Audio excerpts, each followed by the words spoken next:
সালমান ফারসি ডেকে বলে, নবীর সাহাবীরা রে, বেলাল আজকে আজান দিবে না, যাও ফাতেমার ঘরে হাসান আর হুসাইন আসেনি, হাসান আর হুসাইনকে নিয়ে আসো। হাসান হুসাইন বললে বেলাল আজান দিবে। আরে সাহাবীরা দৌড়াই গেলেন ফাতেমার বাড়ি, 7 নম্বর গেট, বাবু সালাম বরাবর সেই বাড়িটা দেখা যায়। দৌড়াই যাইয়া ফাতেমার ঘরে গেলেন। হযরতে ফাতেমার ঘরে যাওয়ার পরে হাসান আর হুসাইনকে নিয়ে আসলেন। হাসান হুসাইন দেখতে নবীর মতো দেখা যাইতো, নানা চেহারা পাইছিলেন দুইজনে, দেখতে নবীর মতো দেখা যাইতো। বেলাল ছিলেন নবীর রওজার পাশে। হাসান আর হুসাইন ছোট্ট দুই ভাইকে দেখে বেলাল উঠে দৌড়ায় এসে একবার ইমাম হাসানের বুকের মধ্যে মাথা টেকায় কাঁদে, আবার ইমাম হুসাইনের বুকের মধ্যে মাথা টেকায় কাঁদতেছিল। হযরতে বেলাল কাঁদতেছিল।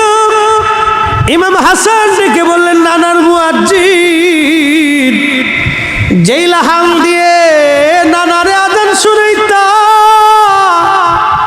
সেই লাহান দিয়ে আমাদেরকেও আজান শোনাও। মসজিদে যাও, মিনারায় যাও, নানার মুয়াজ্জিন আজান আমাদেরকে শোনাও। হযরতে বেলাল একটা দৌড় মেরে স্থির থাকতে পারেন নাই। নবীর দৌহিত্র আজান দিতে বলেছেন, একটা দৌড় মেরে মিনারায় উঠে আজান শুরু করলেন। আল্লাহু আকবার, আল্লাহু আকবার।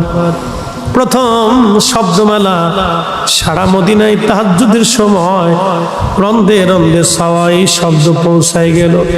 মদিনার ঘর থেকে নবীর সাহাবীরা বের হয়ে দৌড় মারছে। যখন আবার বলেন আল্লাহু আকবার, আল্লাহু আকবার, বৃদ্ধ সাহাবীরাও ঘর থেকে বের হয়ে দৌড় মারছে।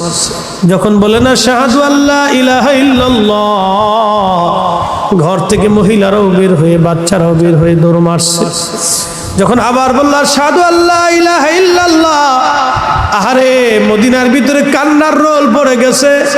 একটাই কথা, নবী বুঝি ফিরে আসছে রে, নবী বুঝি ফিরে আসছে, নবী বুঝি ফিরে আসছে। সারা মদিনায় কান্নার রোল পড়ে গেল। মদিনার মানুষ ডুকরিয়ে ডুকরিয়ে কান্না করতে লাগছে। যখন হযরতে বেলাল বলেন আশহাদু আন্না মুহাম্মাদুর রাসূলুল্লাহ, বলার সঙ্গে সঙ্গে সব সাহাবী হযরত বেলাল রাদিয়াল্লাহু আনহু অজ্ঞান হয়ে পড়ে গেলেন। আর মদিনার মাটিগুলি থরথর থরথর করে কেঁপে উঠছে। চিৎকার মেরে বলে যাবে কি আল্লাহু আকবার। মদিনার মাটিগুলি থরথর করে কেঁপে উঠছে। হযরত বেলাল রাদিয়াল্লাহু আনহু অজ্ঞান হয়ে পড়ে গেলেন। যখন তেনার হুঁশ ফিরে আসছে, রওজা শরীফের পাশে যে জালি মোবারকের সঙ্গে মাথাটাকে বেলাল কাঁদে আর বলে, ইয়া নবী আল্লাহ, নবী গো, গোলামকে আসতে বলেছিলেন, আমি গোলাম এসে গেছি। আপনি আমাকে আসতে বলেছেন, আমি আপনার জিয়ারতে আসছি। আজান দিতে বলেছিলেন, আজান দিয়েছি। হুজুর, আগে আজান দিলে আপনি নামাজে আসতেন, আপনার চেহারা দেখি কলিজা ঠান্ডা করতাম। আজকে আজান দিছি, নবী আপনি আসেন নাই। যেই আজানে নবী আসবে না, সেই আজান আমি আর কোনোদিন দেব না গো নবী। যেই আজানে নবী আসবে না, সেই আজানে আমি কোনোদিন দেব না গো নবী। হযরতে বেলাল যখন কালেমা পড়লেন, কালেমা পড়ার পরে বেলালের মনিব তাকে ধরে নিয়ে আসছে। তারিখের মধ্যে দেখা যায়, জীবনীর মধ্যে দেখা যায়, হযরতে বেলাল সকাল থেকে সন্ধ্যা পর্যন্ত প্রচন্ড উত্তপ্ত বালুর মধ্যে বেলালকে শুয়ে রাখা হইতো। বুকের মধ্যে পাথর চাপা দিয়ে হাত পা বেঁধে রেখে মরুভূমির বালুর মধ্যে বেলালকে ফেলে আসা হতো। প্রচন্ড উত্তপ্ত বালু আর পাথরগুলি গরমে গরমে গরম হইয়া হযরতে বেলালের শরীর বালিগুলি লেগে লেগে সিটে সিটে ফুসকা পরে পরে ঘা হয়ে যাইত। কল্পনা করতে পারবেন, সকাল থেকে সন্ধ্যা পর্যন্ত এইভাবে চলত। শুধু একটাই কথা ছিল, বেলাল কালেমা ছাড়বি, যদি কালেমা ছাড়িস তাহলে তোকে মুক্ত করে দেওয়া হবে। বেলাল একটাই কথা বলতো, মানুষ কাফেররা জীবন দিয়ে দিব, কিন্তু নবীর কদম দেব না। জোরে বলা যাবে কি সুবহানাল্লাহ। সকাল থেকে সন্ধ্যা একটা লোক এইভাবে গরমের মধ্যে উত্তপ্ত রাখা হতো, ফুসকা পরে পরে ঘা হইত। এই ঘায়ের উপরে বেলালকে চাবুক দিয়ে পিটানো হতো, ফিনকি মেরে মেরে রক্ত বের হতো, চামড়াগুলি উঠে ফেলে দেয়া হতো। মৃত্যুর কঠিন যন্ত্রণায় বেলাল রাদিয়াল্লাহু আনহু ওই অত্যাচারের যন্ত্রণায় মাঝে মধ্যে গোংরাইতেন, শব্দ হতো, আর আহাদ আহাদ বলে কাঁদতো। আল্লাহ এক, আল্লাহ এক, আল্লাহ এক এক বলে কাঁদতে থাকতো। আমাদের দেশে সাধারণত একজন মানুষকে কেউ যদি মারে তো 10 জন ঠেকাইতে আসে। গোলামীর জীবনে বেলালকে এত পরিমাণে মারা হয়েছে, বেলালের এত পরিমাণে মারা হয়েছে, এইভাবে তাকে মারা হইতো, কেউ ঠেকাইতে আসতো না।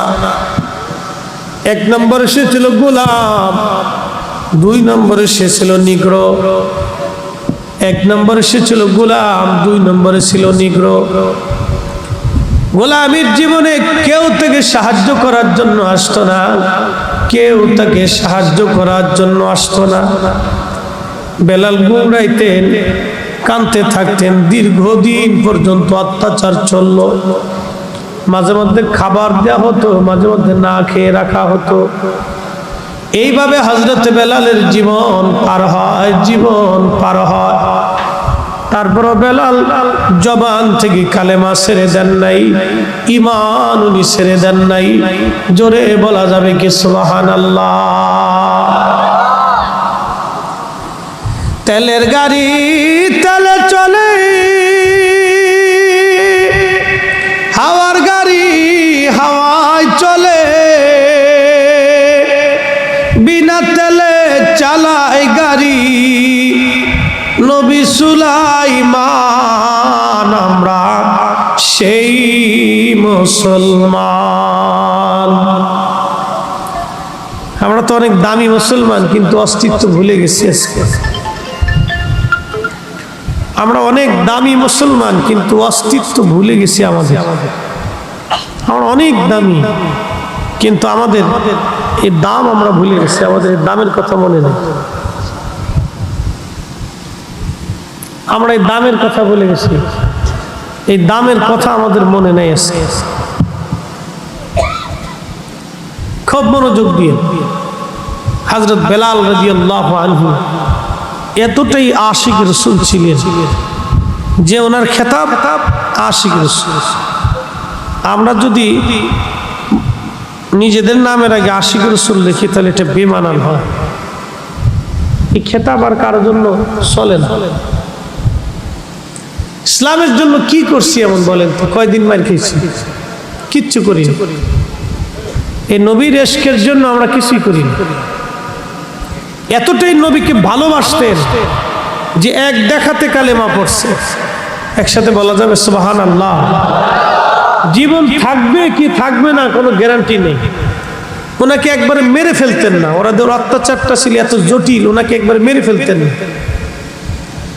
একবারে যদি মেরে ফেলতেন তাহলে তো কোনো কথাই ছিল না।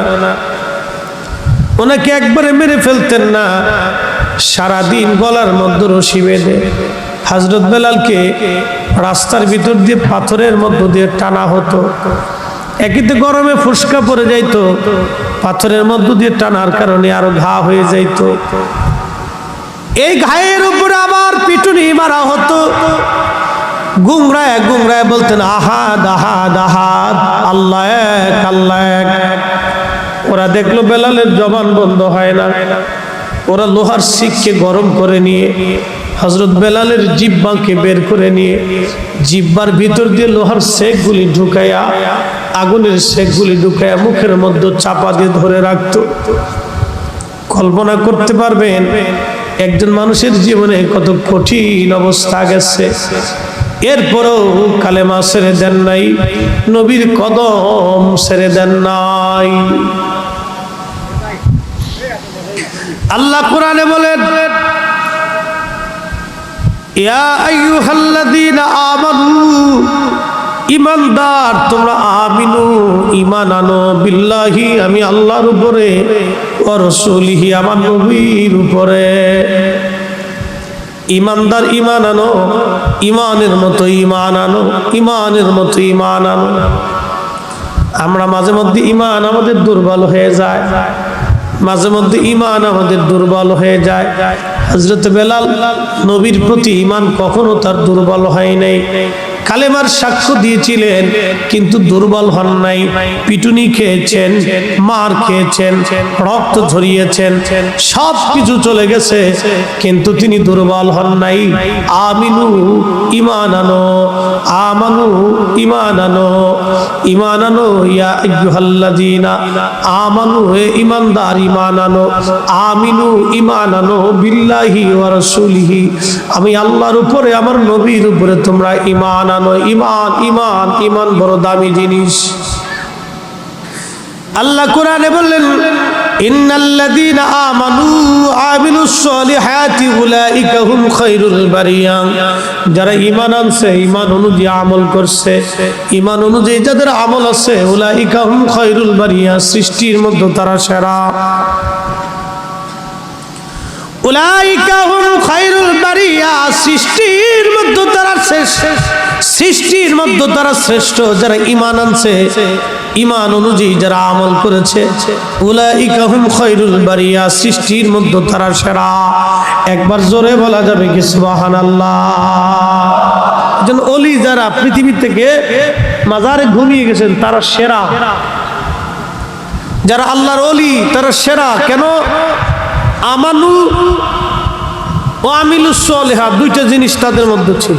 যেমন ঈমান তেমন আমল, যেমন ঈমান তেমন ইয়াকিন, যেমন ঈমান তেমন আমল, দুইটা জিনিস তাদের মধ্যে ছিল। এই দুইটা জিনিস থাকার জন্য উলাইকা হুম খায়রুল বারিয়া, সৃষ্টির মধ্যে তারা শ্রেষ্ঠ হয়েছে। যার কারণে আল্লাহ তাদেরকে এখনো কোটি কোটি মানুষ তাদের মৌমাছির মতো তাদের কাছে যায়। কি কথা কর না কেন যায় না? খাজা মাইনুদ্দিন চিশতের মাজারে হিন্দু, মুসলমান, বৌদ্ধ, খ্রিস্টান সব। কি কথা কর না কেন? কেন যায়? মধু আছে, এ মধু দেখা যায় না, এই মধু ধরা যায় না, এ মধু ছোঁয়া যায় না, এ মধুর স্বাদ জিহ্বা দিয়ে আস্বাদন করা যায় না, এই মধুর স্বাদ হৃদয় দিয়ে আস্বাদন করতে হয়। ঠিক কি না? এ মধুর স্বাদ হৃদয় দিয়ে আস্বাদন করে, এটা জিহ্বা দিয়ে হয় না।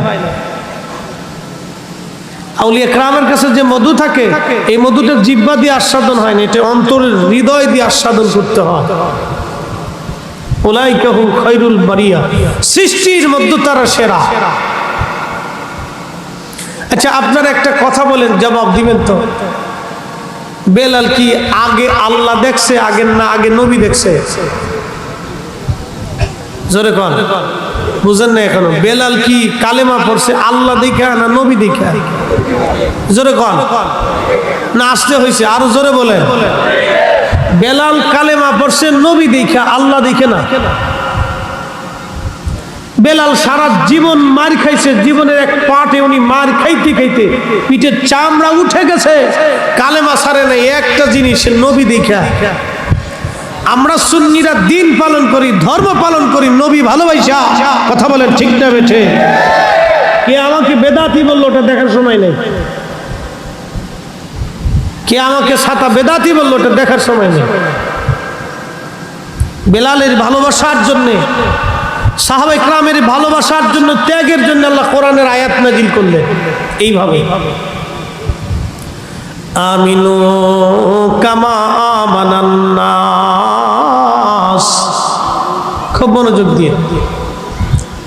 সাহাবীরা আল্লাহ চিনেছে নবী দেখে, সাহাবীরা আল্লাহ বুঝেছে নবী দেখে, সাহাবীরা কোরআন শিখেছে নবী দেখে, সাহাবীরা নামাজ পড়েছে নবী দেখে, সাহাবীরা জিকির করেছে নবী দেখে, সাহাবীরা জীবন করেছে নবী দেখে, সাহাবীরা আল্লাহ চিনেছে নবী দেখে, সাহাবীরা আল্লাহ বুঝেছে নবী দেখে, সাহাবীরা তাওহীদ শিখেছে নবী দেখে, সাহাবীরা দ্বীন বুঝেছে নবী দেখে, সাহাবীরা দ্বীনকে ভালোবেসেছে নবী দেখে, সাহাবীরা জীবন করেছে নবী দেখে, সাহাবীরা যুদ্ধের ময়দানে যুদ্ধ করতে করতে শহীদ হয়েছে নবী দেখে, সাহাবীরা জিহাদের ময়দানে নিজের কলিজা কেটে দিয়েছে নবী দেখে। নবী দেখেই সাহাবীরা সবকিছু করেছে। আমরা বর্তমানে যারা আছি নবী দেখি নাই, কিন্তু আমরা কাজ করি নবীকে ভালোবেসে। কথা বলেন ঠিক কিনা? পার্থক্য কিন্তু অনেক বিরাট। আমাদেরকে যারা বেদাতি বলে তাদের সাথে আমাদের অনেক বড় তফাৎ। এরা সরাসরি আল্লাহ পাইতে চায়, আর আমরা আল্লাহ পাইতে চাই নবী দিয়া। পার্থক্য কি? আমরা আল্লাহ পাইতে চাই নবী দিয়া, আল্লাহ ভালোবাসতে চাই নবী দিয়া, আর এরা সরাসরি আল্লাহ ভালোবাসতে চায়। আল্লাহ বলছেন, কুল, হুজুর আপনি বলেন, ইন কুনতুম তুহিব্বুনাল্লাহ, যদি কেউ আমি আল্লাহকে ভালোবাসতেই চায় তো তাকে বলো ফাত্তাবিউনি, সেজন্য তোমার ইত্তেবা করে। ইত্তেবা দুই ধরনের, একটা হলো এমনি সাধারণত অনুসরণ, আর একটা হলো মহাব্বতের অনুসরণ। মহাব্বত নিয়ে অনুসরণ, আর একটা হলো মহাব্বত ছাড়া অনুসরণ। আমরা সুন্নিরা অনুসরণ যতটুকুনি করি সেটা কলিজায় মহাব্বত দিয়ে করি, তাজিমের সাথে করি। কথা বলেন ঠিক কিনা? আমার মাথায় কি আছে জোরে বলেন। হ্যাঁ, আসতে হয়ে গেছে। কি আছে? টুপি। এই টুপি কি দিয়ে বানাইছে? কাঠ, কাপড় দিয়ে। কি দিয়ে? কাপড়। এই কাপড়টা হয় তুলার গোডাউনে ছিল, আর না হয় এটা পাটের গোডাউনে ছিল। পাট অথবা তুলা দিয়ে একটা কাপড় তৈরি করা হলো। এই কাপড়টা একটা কোম্পানিতে ছিল। এই কোম্পানির থেকে এই কাপড়টা আসছে একটা দোকানে, একটা দোকান থেকে কাপড়টা আসছে দর্জির দোকানে।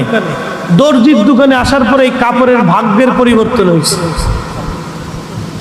এই কাপড় দিয়ে বানানো হয়েছে মোজা, এটা পায়ে পরে। এই কাপড় দিয়ে বানানো হয়েছে জাঙ্গে, এটা আন্ডারগ্রাউন্ডে চলে যায়। মোজাতেও কেউ চুমা দেয় না, আন্ডারগ্রাউন্ডের ওই জাঙ্গেতেও কেউ চুমা দেয় না, এই পায়জামাতেও কেউ চুমা দেয় না, লুঙ্গিতে কেউ চুমা দেয় না। এই টুপিটা, এই কাপড়টার টুপির রঙে লেভেলে তৈরি হইয়া এই কাপড়টাই চলে আসলো মাথায়। বুঝে যাবে, এই কাপড়টা ছিল একটা দোকানে, দর্জির দোকানে আসার পর এটার ভাগ্যের চেঞ্জ হলো। এটা চলে গেলে কোনোটা মোজায়, কোনোটা জাঙ্গে, কোনোটা পায়জামা, কোনোটা লুঙ্গি, কোনোটা প্যান্ট, কোনোটা হাফ প্যান্ট, কোনোটা গেঞ্জি, কোনোটা শার্ট, চলে গেল। কিন্তু এগুলির কেউ সুমা দেয় না। কিন্তু যখন এটা নবীর রঙে রঙিন হইয়া আল্লাহ রসুলের একটা সুন্নতের আকার ধারণ করে যখন মাথায় চলে আসলো, তখন এই টুপিটা পরে যাওয়ার পরে আমাদের দেশের মানুষ এটা চুমা খায়। কথা বলেন ঠিক না বেঠে? কেন?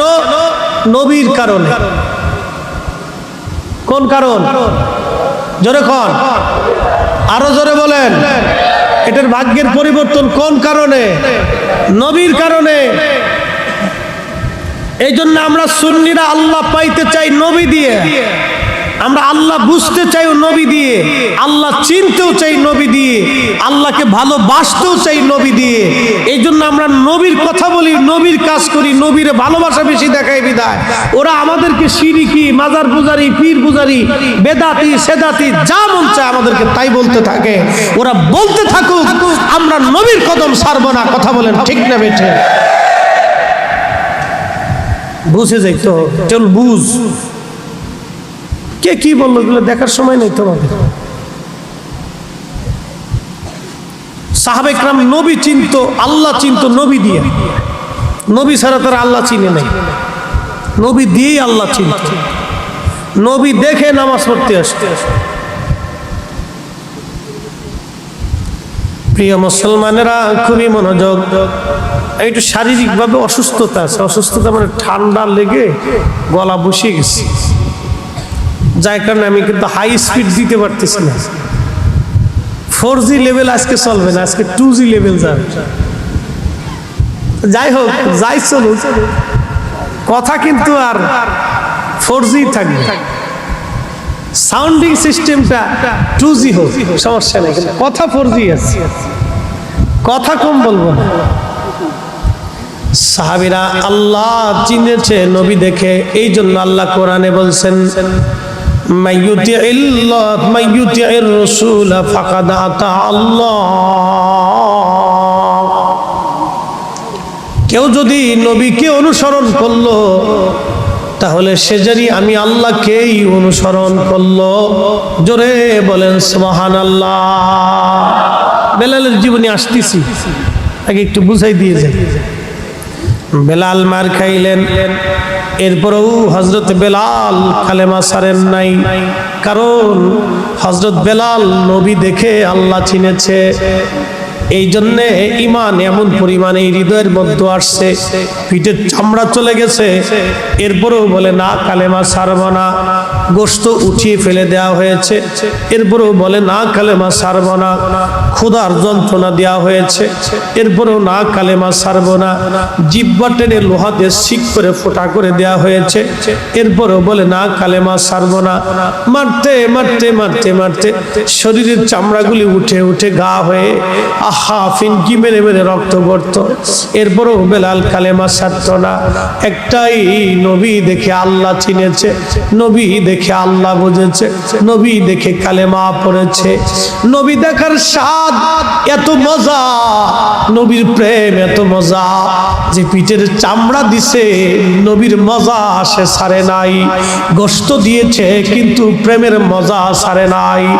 জীবনের রক্ত দিয়েছে, নবীর প্রেমের মজা ছাড়ে নাই। হযরত বেলাল জীবনের চামড়া দিয়েছে, পিঠের চামড়া চলে গেছে, নবী প্রেমের মজা ছাড়ে নাই। গোশত উঠিয়ে ফেলে দিয়েছে, নবী প্রেমের মজা ছাড়ে নাই। গোশতের রক্ত পড়ে গিয়েছে, নবী প্রেমের মজা ছাড়ে নাই। জিহ্বা ফুটা হয়ে গেছে, নবী প্রেমের মজা ছাড়ে নাই। নিজের ক্ষুধা যন্ত্রণা ভোগ করেছে, নবী প্রেমের মজা ছাড়ে নাই। আমরা সুন্নিরাও আমাদেরকে বেদাতি বলবে, গালি দিবে, আমরাও নবী প্রেমের মজা ছাড়ব না, ঠিক কিনা?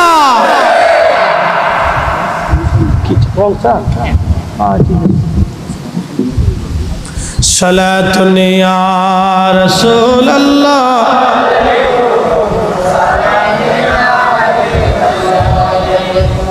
সালাতুন ইয়া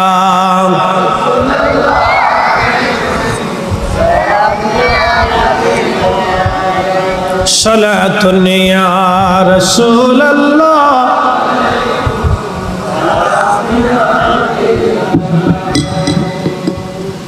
খুবই মনোযোগ। হযরত বেলাল রাদিয়াল্লাহু আনহু এই প্রেমের মজা, এই মজাটা আমরা আপনাদেরকে বুঝাইতে পারবো না। যিনি মজা পেয়েছে, এই মজা থেকে সে কোনোদিন দূরে সরে যাবে না। এটা আলাদা একটা মজা, নবী প্রেমের আলাদা একটা মজা। কি কথা বলেন, ঠিক কিনা? নবী প্রেমের আলাদা একটা মজা। অনেকে কয় তোমরা এই মিলাদের মধ্যে কি পাইছো, কি পাইছো, এখানে কি আছে? আমরা বলি ভাই রে, এখানে যে মজা আছে এই মজা তোমার বুঝাইতে পারতাম না, ঠিক কিনা? দুরুদের মধ্যে কি মজা এটা বুঝাইতে পারতাম না। দাঁড়ায় নবীর সালাম দেওয়ার মজা তোমাদেরকে বুঝাইতে পারতাম না। হযরত বেলাল রাদিয়াল্লাহু তাআলা আনহু মক্কি জীবনে হযরত আবু বকর সিদ্দিক দেখে সহ্য করতে পারলেন না। একদিন বলেন, হুজুর বেলালের কষ্টটা বড়ই মর্মান্তিক, এইভাবে তাকে অত্যাচার করা হয়। ইয়া নবী আল্লাহ, আপনি যদি হুকুম দেন বেলালকে আমি দাসত্ব থেকে মুক্ত করে দেব। আল্লাহর নবী অনুমতি দেওয়ার পরে হযরত আবু বকর সিদ্দিক রাদিয়াল্লাহু আনহু অনেক টাকা দিয়ে উমাইয়ার কাছ থেকে বেলালকে কিনে নিয়ে আসলেন। কিনে আনার পরে হযরত আবু বকর রাদিয়াল্লাহু আনহু বেলালকে আজাদ করে দিলেন, মুক্ত করে দিলেন। মুক্ত করে দেওয়ার পরে হযরত বেলাল নবীজির সঙ্গে হিজরত করে মক্কা থেকে মদিনায় চলে আসলেন। মদিনাতে আসার পরে মদিনাতে আযান প্রবর্তন হলো। আল্লাহর নবী ডাক দিলেন, বেলাল কোথায় তুমি? লাব্বাইক ইয়া নবী আল্লাহ। যাও মিনারায় যাও, আযান দাও, তুমি আজকে থেকে এই মসজিদের মুয়াজ্জিন। জোরে বলেন মারহাবা।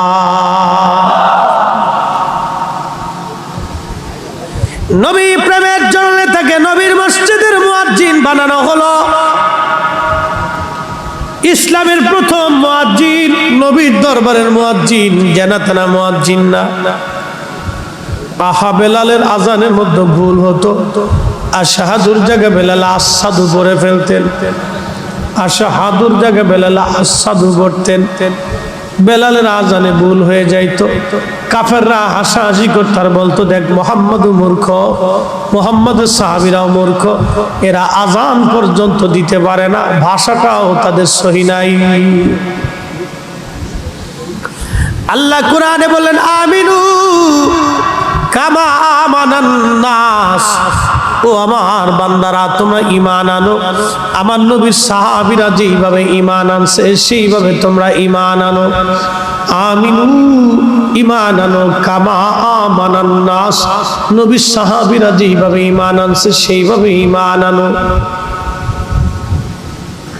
সেই দিন মূর্খ যারা ছিল, বেঈমান মুনাফিক যারা ছিল, তারা জবাব দিল, ক্বালু আনুমিনু কামা আমানাস সুবাহা।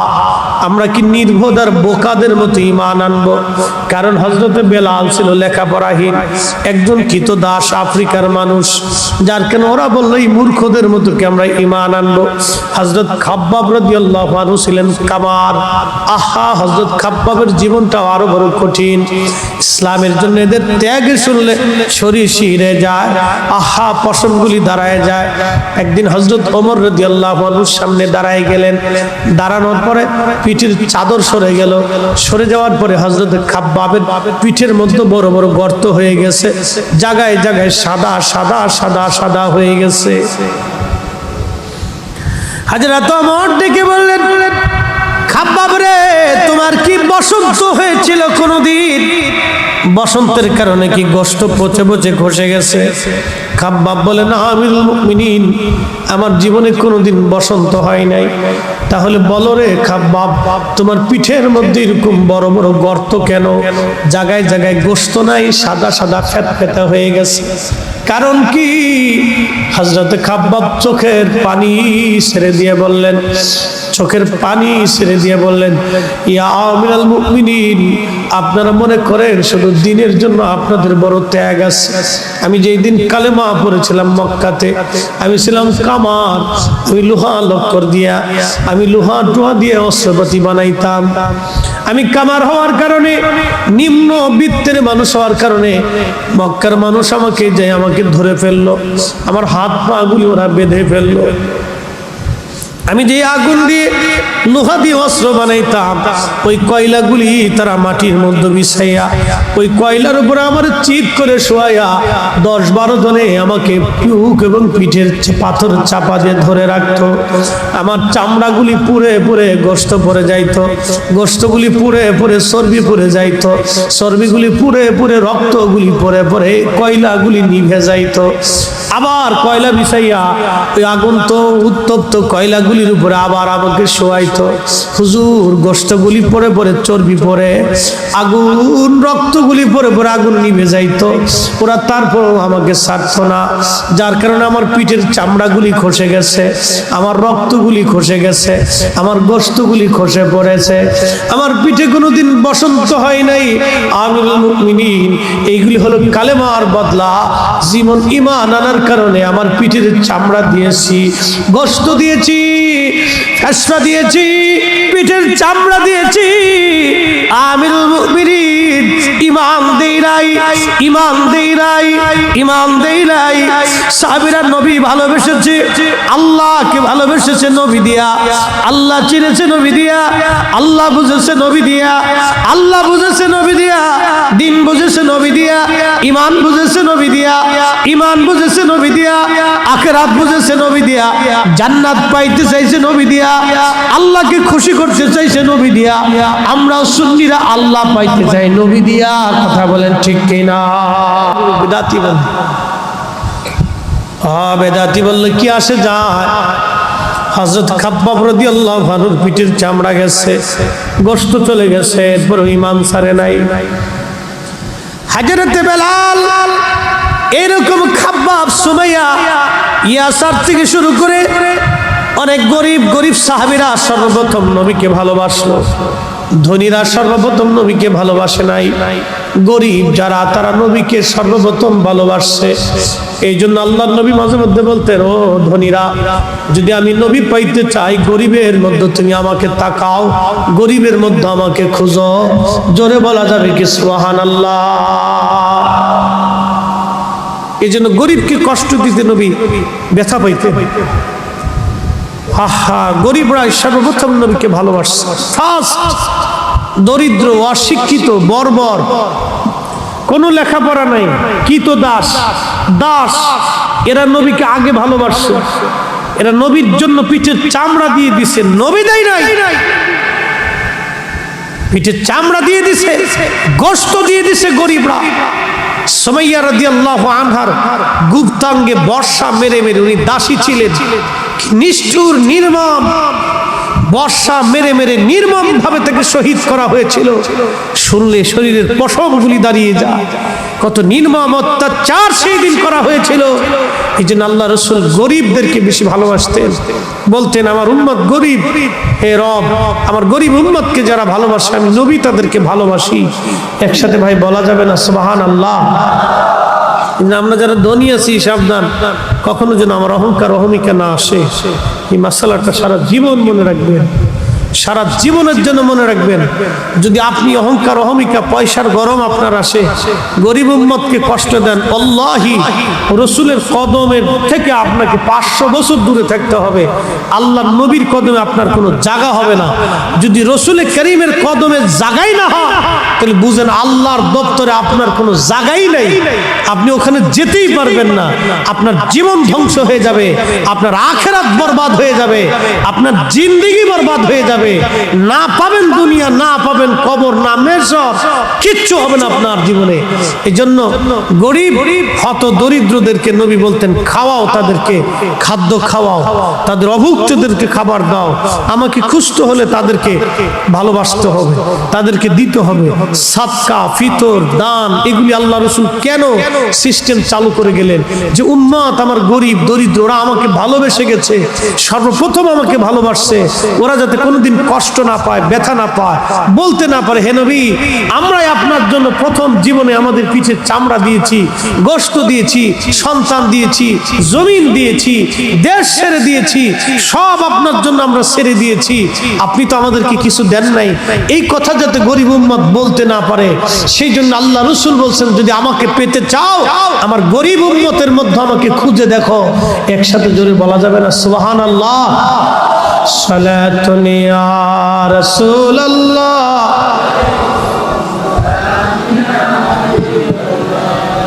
সালাতুন ইয়া রাসূলুল্লাহ,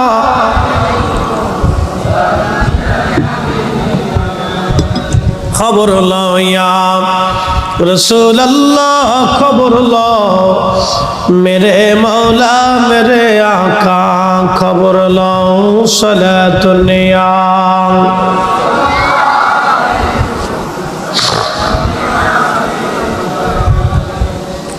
সেই দিন গরিবরা কালেমা পড়ার জন্যে কাফেররা বলো নির্বোধদের মতো কি আমরা ঈমান আনবো? ক্বালু আনুমিনু কামা আমানাস সুফাহা, আমরা কি বোকা এবং নির্বোধদের মতো ঈমান আনবো? আল্লাহ জবাব দিয়ে দিলেন, হুজুর ওই নির্বোধদেরকে বলে দেন, আলা ইন্নাহুম হুমুস সুফাহা। আপনি নবীর সাহাবীদেরকে যারা নির্বোধ বলে গালি দেয়, নবী গো আপনি তাদেরকে বলে দেন ওরাই হলো নির্বোধ, ওরাই বোকা। আপনি নবীর সাহাবীদেরকে যারা নির্বোধ বলে গালি দেয়, ও নবীজি আপনি বলে দেন তারাই নির্বোধ, তারাই বোকা। কোরআনে আল্লাহ সাহাবীদের এত দাম দিলেন, তাদের ঈমানের এত দাম আল্লাহ পাক দিলেন। আল্লাহ বলেন আমার সাহাবীদের মতো ঈমান আনো, আমার নবীর সাহাবীদের মতো ঈমান আনো, নবীর সাহাবীদের মতোই ঈমান আনো। ঈমান ঈমান ঈমান। একটু চিন্তা করেন যে ঈমান কত দামি জিনিস, তাও বলছে সাহাবীদের মতো আনো। একসাথে বলা যাবে সুবহানাল্লাহ? আরো জোরে বলে। তাহলে সাহাবীদের ঈমান আর আমাদের ঈমান কি একরকম? মানে বিশ্বাসে একরকম কিন্তু ওজনে একরকম না, ঠিক কি না? সাহাবীদের ঈমানের ওজন বেশি, কারণ তারা পিঠের চামড়া দিছে, ঈমান দেয় নাই। আর আমরার ঈমান হলো দোদুল্যমান। আমাদের ঈমান হলো দোদুল্যমান। মসজিদে গেলে আমরা জুতা চুরি করি, আমরা হলো সেই মুসলমান। আমরা অপরের হক মেরে খাই, আমরা সেই মুসলমান। আমরা ঘুষ খাই, আমরা সেই মুসলমান। আমরা আর এক মুসলমানের রক্ত চুষে খাই, আমরা সেই মুসলমান। তেলের গাড়ি তেলে চলে, হাওয়ার গাড়ি হাওয়ায় চলে, বিনা তেলে চালাই গাড়ি নবী সুলাইমান। আমরা সেই মুসলমান, আমরা সেই মুসলমান। আব্দুল্লাহ ইবনে মুবারকের বাবা হযরত মুবারক রাহমাতুল্লাহ আলাইহি অনেক বড় আল্লাহওয়ালা ব্যক্তি ছিলেন। হযরত ইমামুল আজমের জমানার ব্যক্তি ছিলেন, সাহাবীদের জমানার ব্যক্তি ছিলেন, তাবিঈ ছিলেন। হযরত আব্দুল্লাহ ইবনে মুবারক রাহমাতুল্লাহ আলাইহির আব্বাজান কৃতদাস ছিলেন, গোলাম ছিলেন, একজন তুর্কি মুসলমানের গোলাম ছিলেন। এই তুর্কি ছিল অনেক বিরাট বড় ধনী ব্যক্তি, তার অনেক বড় বড় ফলের বাগান ছিল। একটা ফলের বাগান ছিল আনারের ফলের বাগান, আনার। হযরত মুবারক একদিন ডাক দিয়ে বলেন, মুবারক তুমি তো যুবক। হযরত মুবারক রাহমাতুল্লাহ আলাইহি গোলামিও করতেন, সারা রাত নামাজ পড়তেন, সারা রাত নামাজে কাটাইতেন, সারাদিন মনিবের বাড়ি কাজ করতেন। যুবক মুবারক, তোমাকে আমি আনারের বাগানের দায়িত্ব দিলাম, তুমি আনারের বাগান খুঁজে খুঁজে দেখবা, আনারের বাগান তুমি পাহারা দিবা, আনারের বাগানের দেখভাল করবা। হযরত মুবারক বহু বছর ধরে আনারের বাগান পাহারা দিতে লাগলেন। একদিন মালিক তাকে ডাক দিয়ে বলেন, মুবারক তুমি আনারের বাগান থেকে কিছু আনার আমার জন্য নিয়ে আসো, তবে টক আনার আনবা, মিষ্টি আনার আমি খাবো না।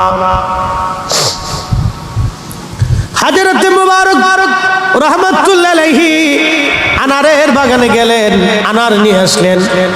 মালিক আনার খাওয়ার পরে বললেন, মুবারক আনার তো আনলে তো মিষ্টি আনার, টক আনার না। এবার মুবারক রাহমাতুল্লাহ আলাইহি ডাক দিয়ে বলেন, মালিক টক না মিষ্টি আমি কি করে বুঝবো? বলি এত বছর আনারের বাগান পাহারা দিস, এত বছর আনারের বাগান তুমি পাহারা দাও, তুমি কি জানো না কোনটা টক কোনটা মিষ্টি? হযরত মুবারক রাহমাতুল্লাহ আলাইহি তাকে বললেন, হুজুর ওগো মালিক, আমি এত বছর আনারের বাগান পাহারা দেই বটে, কিন্তু একটা দিনের জন্য আমি আনার খাই নাই। বলে কেন রে মুবারক, আনার খাস নাই কি জন্য? বলে মালিক আপনি আমাকে আনারের বাগান পাহারা দিতে বলেছেন, কিন্তু আনার তো খাইতে বলেন নাই, এই জন্য আমি এত বছর একটা আনারও কোনোদিন মুখে দিয়ে দেখি নাই। কোনটা টক কোনটা মিষ্টি একবার জোরে বলা যাবে কি সুবহানাল্লাহ? আমরা সেই মুসলমান মসজিদে জুতা চুরি করি, আমরা সেই মুসলমান রাস্তায় পড়ে 5টা পর্যন্ত পকেটে ডুয়ালে। আমরা সেই মুসলমান 100 টাকার জন্য মিথ্যা কথা বলি। আমরা সেই মুসলমান, আমরা সেই মুসলিম। আর একজনের জমিন ধান আমার খেতে চলে আসলে ওদের কেটে লিয়ে রাখতে দিই। আমরা এটা মুসলমান, মুসলমান হতে হবে, মুসলিম। আল্লাহ বলে লা তামুতুন্না ইল্লা ওয়া আনতুম মুসলিমুন।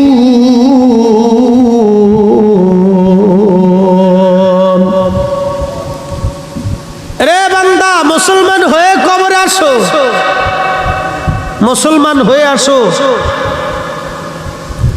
মুসলমান হয়ে তুমি কবরে আসো। তুমি মুসলমান হয়ে কবরে আসো, মুসলমান না হয়ে আইসো না। মুসলমান হয়ে তুমি কবরে আসো, মুসলমান হয়ে তুমি কবরে আসো, মুসলমান না হয়ে আইসো না। মুসলমান হয়েই তুমি কবরে আসো। হ্যাঁ, মুসলমান হয়ে তুমি কবরে আসো। আল্লাহ বলেন মুসলমান তারাই, ইন্নামাল মুমিনুনাল্লাযীনা ইযা যুকিরাল্লাহু ওয়াজিলাত কুলুবুহুম। মুসলমান তাকেই বলা হয় মুমিন, সে যার অন্তরে আল্লাহর স্মরণ আসার সঙ্গে সঙ্গে আল্লাহর ভয়ে অন্তরটা থরথর থরথর থরথর করে কাঁপতে থাকে। বুঝেন নাই মনে হয়? বুঝাই বলি, তাকেই মুসলমান বলা হয়। তিনি মুমিন মুসলমান, যার অন্তরে আল্লাহর স্মরণ আসছে, আসার সাথে সাথে অন্তর আল্লাহর ভয়ে থরথর থরথর থরথর করে কাঁপতে থাকবে। হায় আল্লাহ, উপায় কি? আমি গুনাহ করে ফেলছি, আমার উপায় কি? আমার উপায় কি হবে? আমি গুনাহ করে ফেলছি, আমার ভুল হয়ে গেছে আল্লাহ, ভুল হয়ে গেছে। যে বারবার বারবার আল্লাহর কাছে সারেন্ডার করে, বারবার বারবার আল্লাহর কাছে তওবা করে, বারবার বারবার আল্লাহর কাছে ক্ষমা চায়, গুনাহ করার পরপরই ক্ষমা চায়, আল্লাহর ভয়ে অন্তরটা কাঁপতে থাকে। আল্লাহ বলেন ইন্নামাল মুমিনুন, নিশ্চয় তারাই মুমিন, ইযা যুকিরাল্লাহু ওয়াজিলাত কুলুবুহুম, যাদের অন্তর আল্লাহর ভয়ে থরথর থরথর করে কাঁপতে থাকে, তারাই মুমিন মুমিন মুমিন। একবার জোরে বলা যাবে কি সুবহানাল্লাহ? আমাদের দেশে কয়জন আছে বলেন তো গুনাহ করার পরে অনুতপ্ত হয়? কয়জন আছে বলেন? জাগার উপরে মিথ্যা কথা বলতেছে, ডাহা মিথ্যা কথা, কিন্তু অনুতপ্ত নাই। খারার উপরে আরেকজনের হক নষ্ট করে দিতেছে, কোনো অনুতপ্ততা নাই যে হায় আমি ভুল করছি, আমার ভুল হয়ে গেছে, এই অনুতপ্ত নাই। একবারে দাঁড়ার উপরে, খারার উপরে, একবারে দাঁড়ার উপরে আপনাকে ঠকাই দিচ্ছে, মালে ভেজাল দিতেছে, অনুতপ্ত নাই। মালে কম দিয়ে দিতেছে, অনুতপ্ত নাই যে আমি ভুল করতেছি, আমার ভুল হয়ে গেছে, কোনো হৃদয়ে অনুতপ্ততা নাই। যার অন্তরে অনুতপ্ততা নাই, বুঝবেন এটা আজাজিল। আজাজিলের জীবনে দুইটা ভুল ছিল। 7 লক্ষ বছর ইবাদত করছে, মুআল্লিমুল মালায়েকা হয়েছে, প্রিন্সিপাল অফ মালায়েকা, চ্যান্সেলর অফ মালায়েকা, ফেরেশতাদের চ্যান্সেলর ছিল, ফেরেশতাদের প্রধান ছিল সে, চ্যান্সেলর অফ মালায়েকা, ফেরেশতাদের চ্যান্সেলর। সে ওয়াজ করার পরে কোটি কোটি ফেরেশতারা বসে বসে কাঁদতো। আর সে আজিমের নিচে ইয়াকুত জমররদের মিম্বর আল্লাহ বানাই দিয়েছিল, মিম্বর, এ বসে বসে ওয়াজ করতো। Chancellor of মালায়েকা। আল্লাহ বলেন উসজুদু লি আদম, আদমকে সেজদা দাও, আদমের দিকে সেজদা দাও। সব ফেরেশতা সেজদায় পড়ে গেল, ইল্লা ইবলিস, ইবলিস শুধু দাঁড়ায় রইল। জিজ্ঞেস করলেন কেন সেজদা দিলি না? প্রথম জবাব ছিল আল্লাহ আমাকে বানাইছো আগুন দিয়ে, ওকে বানাইছো মাটি দিয়ে, আগুনের তৈরি ফেরেশতা হয়ে মাটির তৈরি আদমকে আমি সেজদা দিতে পারি না। প্রথম ভুল ছিল অহংকার, দ্বিতীয় ভুল ছিল সারেন্ডার না করার অনুভূতি। যদি সে সারেন্ডার করতো যে আল্লাহ আমার ভুল হয়ে গেছে। 2 নম্বর ভুল ছিল সে ভুল স্বীকার করে নাই। যদি বলতো আল্লাহ আমার ভুল হয়ে গেছে, আপনি আমার মাফ করে দেন, আল্লাহ কিন্তু ওকে সাথে সাথেই মাফ করে দেয়। সে সারেন্ডার করে নাই, ভুল স্বীকার করে নাই, বরং ভুল করার পরেও আবার অপব্যাখ্যা করছে। আমার দেশের নজদি যারা আছে তারা বলে আল্লাহর নবীর জীবনে আলিফ বাতাসা নবী পড়তে পারতেন না, নবী আলিফ বাতাসা জানতেন না। আমাদের দেশে যে বুকে হাত বাঁধে একদল নজদি আছে, বুকে হাত বেঁধে নামাজ পড়ে, ওরা বলে মুহাম্মদ সাল্লাল্লাহু আলাইহি ওয়াসাল্লাম আমাদের মতো মানুষ ছিলেন বিদায় তার মুখ থেকে দুর্গন্ধ আসতেন, মুহাম্মদ সাল্লাল্লাহু আলাইহি ওয়াসাল্লাম আমাদের মতো মানুষ ছিলেন বিদায় সে জীবনে ভুল করে গেছে। তারা নবীর ভুল ধরে, কিন্তু তারা আবার ভুল ধরার পরেও আবার এর পক্ষে যুক্তি এবং দলিল দেয়। তারা যুক্তি এবং দলিল তালাশ করে, কিন্তু ভুল হয়েছে এটা স্বীকার করে না। ওরা আর আজাজিলের মধ্যে কোনো তফাৎ নাই। কথা বলেন ঠিক না বেটে? কোনো তফাৎ আছে? এই কথা বলেন, তফাৎ আছে? আজাজিলও ভুল হয়েছে কিন্তু সারেন্ডার করে নাই।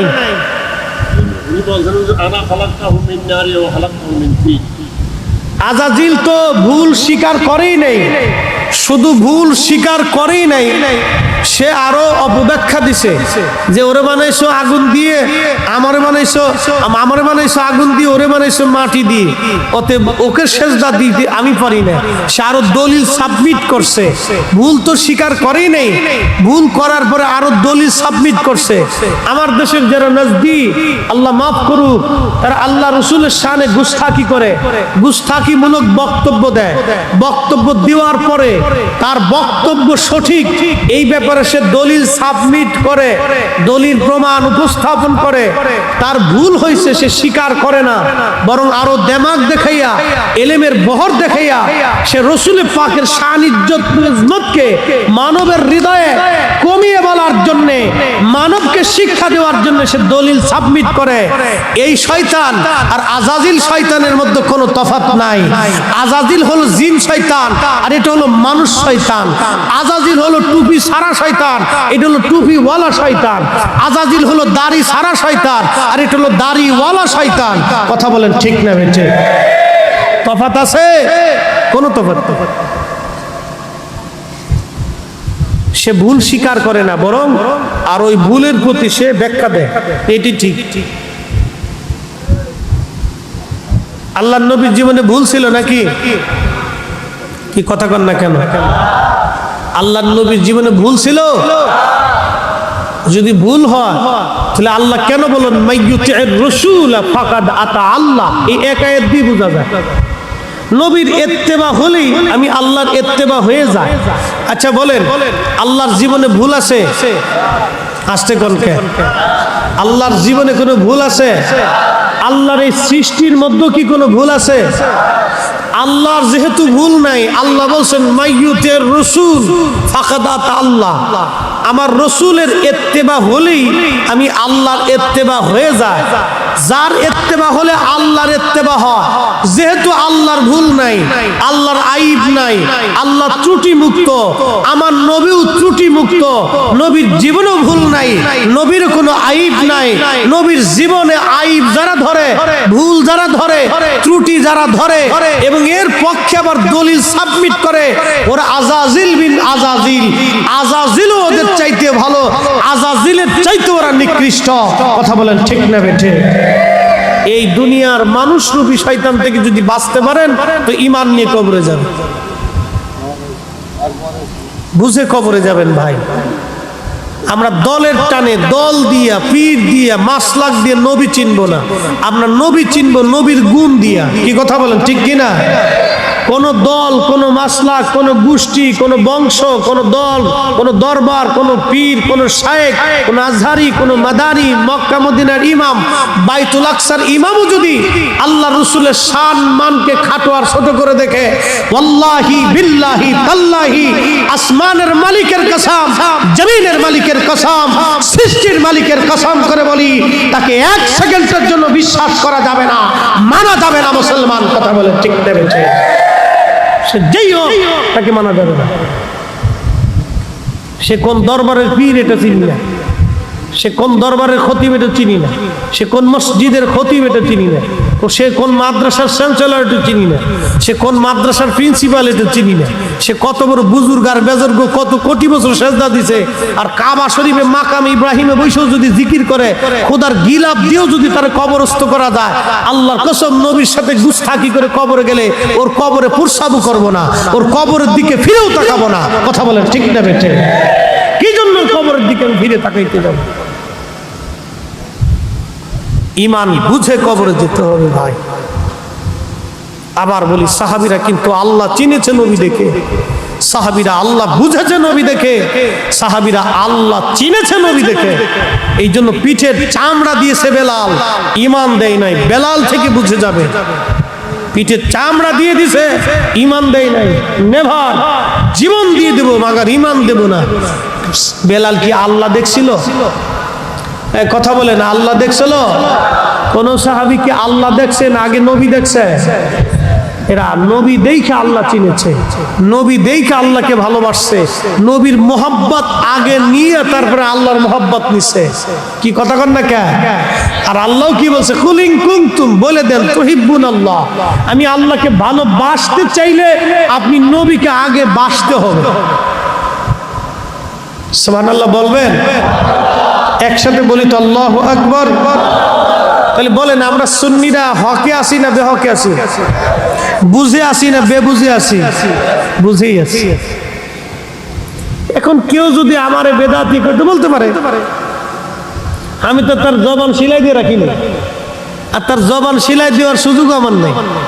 মনে রাখবেন, নদীর বাঁধ, নদীর জোয়ার বাঁধ দিয়ে ঠেকানো যায়, কিন্তু মানুষের জবান ঠেকানো যায় না।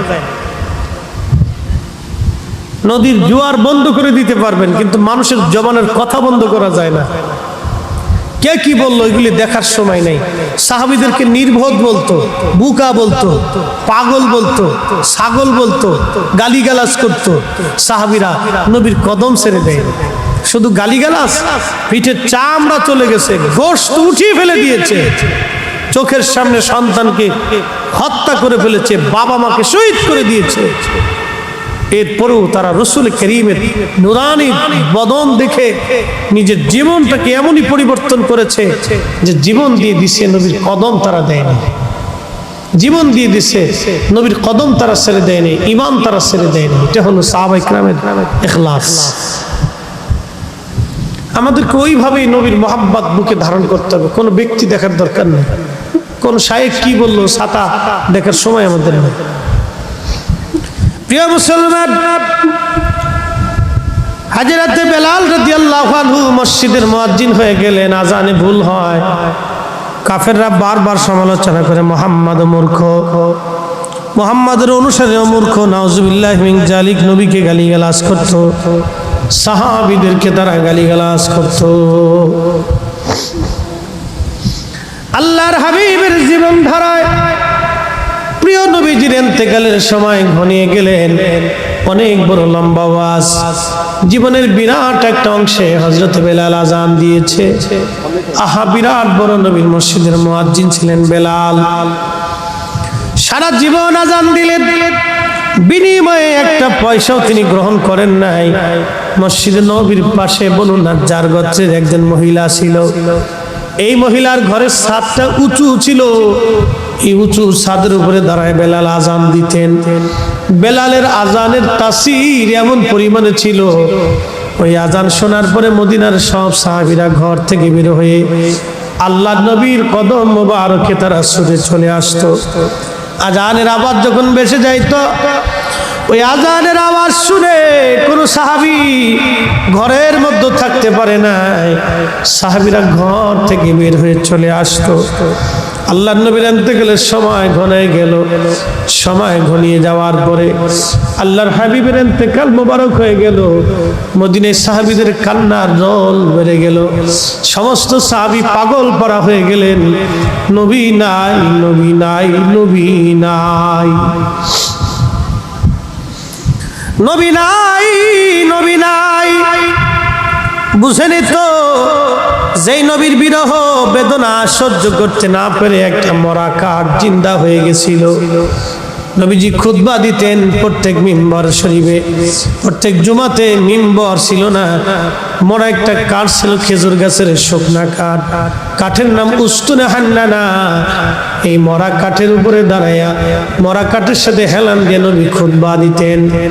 প্রত্যেক জুমাতে খুতবা দেন।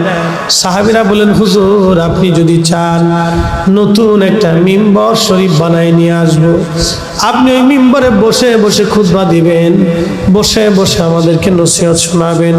হুজুর আপনার দাঁড়ায় দাঁড়ায় কষ্ট হয়। আল্লাহর নবী রাজি হয়ে গেলেন। সাহাবীরা একটা মিম্বর তৈরি করে নিয়ে আসলেন। পরের জুমাতে ওই মিম্বর শরীফের দাঁড়ায় নবী খুতবা শুরু করে দিলেন। এমন সময় মসজিদের ভিতর থেকে কান্নার আওয়াজ আসে, ডুকরিয়ে ডুকরিয়ে শিশু বাচ্চার মতো কে জানি কান্না করতে থাকে। সাহাবীরা কে জানি কান্না করে। মসজিদে নববীর ভিতরে একজন আর একজনের চেহারার দিকে তাকায়। কে কান্না করে রে? একজন আর একজনের চেহারার দিকে তাকায়, দেখে আহা কেউ তো কান্না করে না, তাহলে কে কান্না করে? তাকায় দেখলো মিম্বরের দিক থেকে কান্নার আওয়াজ আসে। নবীজি খুতবা বন্ধ করে দিলেন। খুতবা বন্ধ করার পরে আল্লাহর হাবিব তাকে দেখলেন মরা কাঠ, খেজুর গাছের শুকনো কাঠের জীবন এসে গেছে। খেজুর গাছের শুকনো কাঠের জীবন এসে গেল। ওই জীবন এসে নবীজির পিছনে দাঁড়িয়ে দাঁড়িয়ে ডুকরিয়ে ডুকরিয়ে ফুফায়ে ফুফায়ে কাঁদতেছে। নবীজি বুকের মধ্যে জড়িয়ে ধরে বলেন, উস্তে হান্না না, কি জন্য তুমি কান্না করো? খেজুর গাছের শুধু কান্নায় আসে নাই, জবান আল্লাহ খুলে দিলেন। খেজুর গাছের মরা কাঠ জিন্দা হয়ে কথা বলা শুরু করলো।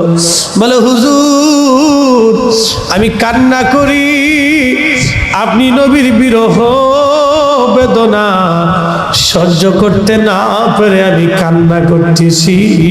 চিৎকার মেরে বলা যাবে কি, ইয়া রাসূলুল্লাহ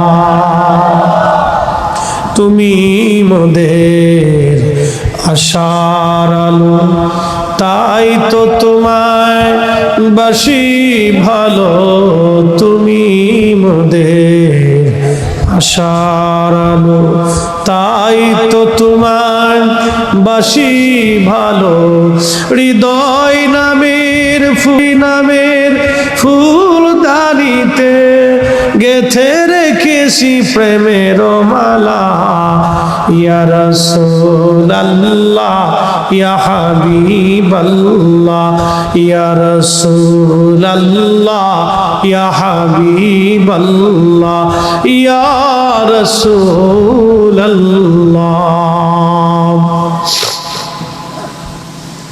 একটা মরা কাঠের জীবন এসে গেল। জীবন জীবন জীবন কল্পনা করতে পারবেন? একটা মরা কাঠ, খেজুর গাছের শুকনা কাঠ, মাটির মধ্যে খুঁটি হিসেবে গাড়া ছিল।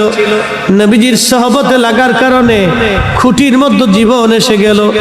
জীবন কথা বলা শুরু করলো। শুধু কথাই বলে নাই, তার বিবেক তৈরি হয়ে গেল। আহা, একটা মরা কাঠ জিন্দা হয়ে গেল। শুধু জিন্দাই হলো না, মরা কাঠের জবান খুলে গেল। শুধু জবানই খুললো না, মরা কাঠের বিবেক তৈরি হয়ে গেল। একসাথে বলে জোরে বলা যাবে কি আল্লাহু আকবার? চিৎকার মেরে বলা যাবে কি ইয়া রাসূলুল্লাহ? একটা মরা কাঠের জীবন তৈরি হয়ে গেল। শুধু জীবন হলো না, তার বিবেক তৈরি হলো। শুধু বিবেক তৈরি হলো না, তার জবান তৈরি হয়ে গেল। জবান দিয়ে বলে, হুজুর আপনার বিরহ বেদনা সহ্য করতে না পেরে কাঁদতেছি। আল্লাহর নবী ডাক দিয়ে বলেন, উস্তনে হান্না না রে, তোমার কান্না কি বন্ধ হবে না? বলে, হায় ইয়া নবী আল্লাহ, আমার কান্না বন্ধ হবে।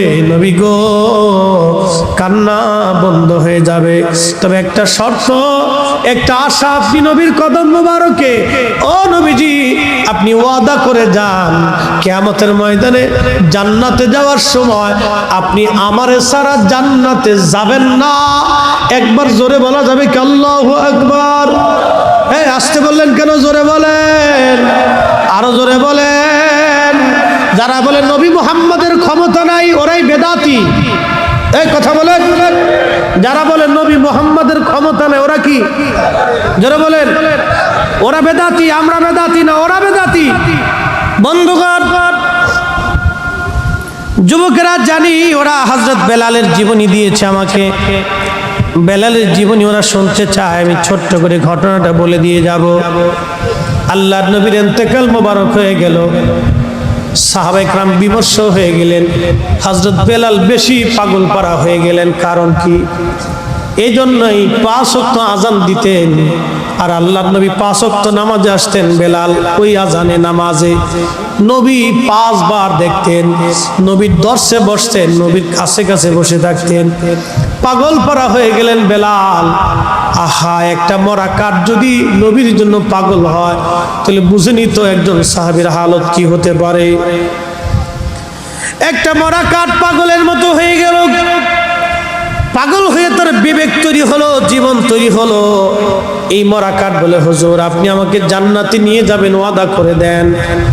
আহা, নবীজি বললেন সাহাবীরা যাও, আমি ওকে নিয়ে জান্নাতে চলে যাব। আমার মিম্বার শরীফের নিচে তাকে দাফন করে রাখো। কিয়ামতের মাঠে আমি আমার উস্তুনে হান্নানকে নিয়ে জান্নাতে যাব। যেই মিম্বারের দ্বারা নবী খুতবা দিতেন, ওই মিম্বারের নিচে এখনো সেই কাঠ পুঁতে রাখা আছে। একবার জোরে বলা যাবে কি সুবহানাল্লাহ?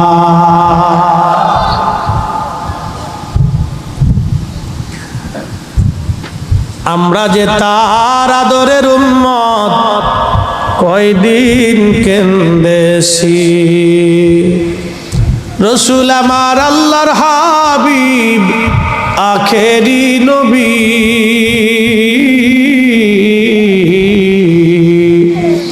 আমরা যে তার আদরের উম্মত, উম্মতের করলাম কি? আমরা যে তার আদরের উম্মত, কয়দিন কেন্দেছি। ছোট্ট একটি গাঠুরি বেঁধে বেলাল নবীর মসজিদের সামনে দাঁড়ানো। আবু বকর ডাক দে বলে, বেলাল রে, কি জন্য তুমি দাঁড়াইছো? গাঠুরি কেন রে বেলাল?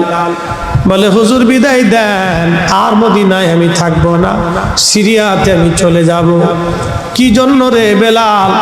হুজুর আমি মদিনায় থাকতে পারবো না। বেলাল বলো, কিসের অভাব? কে তোমাকে মারছে? কেউ কি তোমাকে গালমন্দ করেছে? যদি বলো বাইতুল মাল থেকে মাসিক বেতন ধার্য করে দেব। বেলাল বলেন, আবু বকর টাকার অভাব না, কেউ আমাকে গালিও দেয় নাই, তবে এই মদিনায় থাকা আমার পক্ষে সম্ভব না। কেন বলবি নি? তোর কিসের অভাব? বেলালের একটাই কথা, আবু বকর আমার একটা অভাব কি কোনোদিন পুরা করে দিতে পারবা? বল বেলাল, কি বলতে চাও? হুজুর আগে আজান দিলে নবী নামাজে আসতো, এখন আজান দিলে নবী নামাজে আসে না। বলো রে আবু বকর, আমি আজান দিলে কি নবী নামাজে আসবে? আমি আজান দিলে কি নবী আনতে পারবা? আগে আজান দেওয়ার পরে সুন্দর চেহারা দেখে কলিজার তৃষ্ণা মিটাইতাম। এখন আজান দিলে নবী আসে না, নবী দেখি না। বেলাল এইভাবে কাঁদতে লাগছে। আবু বকর ডাক দিয়ে বলেন, বেলাল তুই কি নবীরে ভালোবাসিস? আমি কি নবীরে ভালোবাসি না? আবু বকর তুমি নবীরে ভালোবাসো, আমিও নবীরে ভালোবাসি। তোমরা নবীর রওজা শরীফ দেখলে সহ্য করতে পারো, আমি বেলাল যখন নবীজি রওজা শরীফের দিকে তাকাই, আমার কলিজা ফেটে আসে, আমি সহ্য করতে পারি না, আমি পাগলের মতো হয়ে যাই। আবু বকর বিদায় দাও, আর মদিনাতে আমি থাকবো না। হযরত বেলাল রওনা হয়ে গেলেন, চলে গেলেন সিরিয়াতে। বহুদিন পরে নবীজি স্বপ্ন দেখায়, কিরে বেলাল কেমন জুলুম তুমি আমার সঙ্গে শুরু করছো? বেলাল রে কতদিন হলো তুমি আমার জিয়ারতে আসো না? বেলাল আয় আয়, কতদিন হলো তোমার কণ্ঠের আজান আমি শুনি না। বেলাল রে আয় আয়, আমি নবীর আজান শোনাইয়া যা। সিরিয়া থেকে বেলাল পাগলের মতো দৌড় মারছে, দৌড়াইয়া পাগলের মতো বেলাল মসজিদে নববীতে আসছে। তখন তাহাজ্জুদের সময়। প্রিয় নবীজির রওজা শরীফ কাঠের জালি মুবারক দিয়ে ঘিরে রাখা ছিল। ওই জালির পাশে বসে জালি মুবারকের সঙ্গে মাথা ঠেকাইয়া বেলাল ডুকরিয়ে ডুকরে কাঁদে আর বলে, হুজুর গোলামকে আসতে বলেছিলেন, গোলাম আসছে। নবী গো আজান দিতে বলেছেন, আমি আগে আজান দিলে আপনি নবী নামাজ আসতেন, এখন আজান দিলে কি আপনি নবী নামাজ আসবে। হুজুর, যেই আজান দিলে নবী নামাজ আসবে না, সেই আজান আমি বেলাল দিব না। নবী বলেন, আপনি আসবেন, আমি বেলাল আজান দিব। ডুকরিয়ে ডুকরিয়ে কাঁদতেছিলেন। নতুন মুয়াজ্জিন আসে তাহাজ্জুদের আজান দেওয়ার জন্য। আইসে দেখলেন নবীর মুয়াজ্জিন বসে বসে কান্দে। ডাক দেয়া বলে, মদিনাবাসী শুনছ, নবীর মুয়াজ্জিন এসে গেছে, আসো। নবীর মুয়াজ্জিন এসে গেছে, আসো। সারা মদিনায় থেকে সাহাবীরা দৌড়ে আসছে। বেলাল বুঝি ফিরে আসছে। সাহাবীরা দৌড়ে এসে দেখেন হযরত বেলাল বসে বসে কাঁদতেছে। সাহাবীরা এসে বললেন, বেলাল আজান দাও, কতদিন হলো তোমার কণ্ঠের আজান শুনি না। পুরা মসজিদ সাহাবীদের ভরে গেল। হযরত বেলাল একটাই কথা, সাহাবীরা রে, আমি আজান দিলে আগে নবী নামাজে আসতো, বলো এখন আজান দিলে কি নবী নামাজে আসবে? বলো আমি আজান দিলে কি নবী আনতে পারবা? বলো। পাগলের মতো হয়ে গেছে সাহাবায়ে। এই কথা শোনার পরে সব সাহাবী ডুকরিয়ে ডুকরিয়ে ফুফিয়ে ফুফিয়ে কেঁদে ফেলতেছে। মসজিদ নববীর মধ্যে কান্নার রোল পড়ে গেল।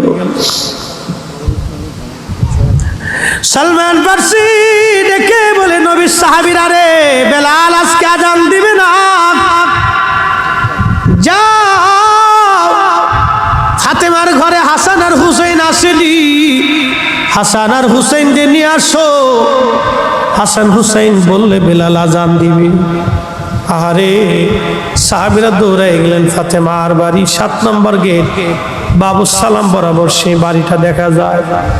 দৌড়ায় যাইয়া ফাতেমার ঘরে গেলেন। হযরতে ফাতেমার ঘরে যাওয়ার পরে হাসান আর হুসাইনকে নিয়ে আসলেন। হাসান হুসাইন দেখতে নবীর মতো দেখা যাইতো। নানা চেহারা পাইছিলেন দুইজনে, দেখতে নবীর মতো দেখা যাইতো। বেলাল ছিলেন নবীর রওজার পাশে। হাসান আর হুসাইন ছোট্ট দুই ভাইকে দেখে বেলাল উঠে দৌড়ায় এসে একবার ইমাম হাসানের বুকের মধ্যে মাথা টেকায় কাঁদে, আবার ইমাম হুসাইনের বুকের মধ্যে মাথা টেকায় কাঁদতেছিল। হযরত বেলাল কাঁদতেছিল। ইমাম হাসান ডেকে বললেন, নানার মুয়াজ্জিন যেই লাহান দিয়ে নানারে আজান শুনাইতা, সেই লাহান দিয়ে আমাদেরকে আজান শোনাও। মসজিদে যাও, মিনারে যাও, নানার মুয়াজ্জিন আজান আমাদেরকে শোনাও।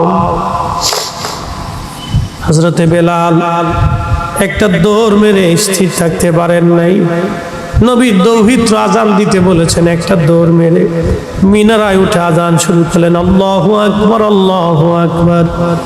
প্রথম শব্দমালা সারা মদিনায় তাহাজ্জুদের সময় রন্দে রন্দে সবাই শব্দ পৌঁছায় গেল। মদিনার ঘর থেকে নবীর সাহাবীরা বের হয়ে দৌড় মারছে। যখন আবার বলেন আল্লাহু আকবার, আল্লাহু আকবার, বৃদ্ধ সাহাবীরাও ঘর থেকে বের হয়ে দৌড় মারছে। যখন বলেন আশহাদু আল্লা ইলাহা ইল্লাল্লাহ, ঘর থেকে মহিলারাও বের হয়ে, বাচ্চারাও বের হয়ে দৌড় মারছে। যখন আবার বলল আশহাদু আল্লা ইলাহা ইল্লাল্লাহ, আরে মদিনার ভিতরে কান্নার রোল পড়ে গেছে। একটাই কথা, নবী বুঝি ফিরে আসছে রে, নবী বুঝি ফিরে আসছে, নবী বুঝি ফিরে আসছে। সারা মদিনায় কান্নার রোল পড়ে গেল। মদিনার মানুষ ডুকরিয়ে ডুকরিয়ে কান্না করতে লাগছে। যখন হযরতে বেলাল বলেন আশহাদু আন্না মুহাম্মাদুর রাসূলুল্লাহ, বলার সঙ্গে সঙ্গে সব সাহাবী হযরত বেলাল রাদিয়াল্লাহু আনহু অজ্ঞান হয়ে পড়ে গেলেন। আর মদিনার মাটিগুলি থরথর থরথর করে কেঁপে উঠছে। চিৎকার মেরে বলে যাবে কি আল্লাহু আকবার। মদিনার মাটিগুলি থরথর করে কেঁপে উঠছে। হযরত বেলাল রাদিয়াল্লাহু আনহু অজ্ঞান হয়ে পড়ে গেলেন। যখন তেনার হুঁশ ফিরে আসছে, রওজা শরীফের পাশে যে জালি মোবারকের সঙ্গে মাথাটাকে বেলাল কাঁদে আর বলে, ইয়া নবী আল্লাহ, নবী গো, গোলামকে আসতে বলেছিলেন, আমি গোলাম এসে গেছি। আপনি আমাকে আসতে বলেছেন, আমি আপনার জিয়ারতে আসছি। আজান দিতে বলেছিলেন, আজান দিয়েছি। হুজুর আগে আজান দিলে আপনি নামাজে আসতেন, আপনার চেহারা দেখি কলিজা ঠান্ডা করতাম। আজকে আজান দিছি, নবী আপনি আসেন নাই। যেই আজানে নবী আসবে না, সেই আজান আমি আর কোনোদিন দেব না গো নবী। যেই আজানে নবী আসবে না, সেই আজানে আমি কোনোদিন দেব না গো নবী। হুজুর ক্ষমা করে দেন, হুজুর আমাকে মাফ করে দেন। ডুকরি ডুকরি কান্নাকাটি করে নবীর পাগল, নবীর আশিক হযরতে বেলাল চলে গেলেন সিরিয়ার থেকে দামেস্ক। কলিজা ফেটে মারা গিয়েছিলেন। নবীর বিরহ বেদনা সহ্য করতে পারেন নাই। জন্ম আমার নবীর যুগে হলে কেমন হতো, জন্ম আমার নবীর যুগে হলে কেমন হতো। দুনয়নে রসুল পাক দেখিলে কেমন হতো, দুনয়নে রসুল পাক দেখিলে কেমন হতো।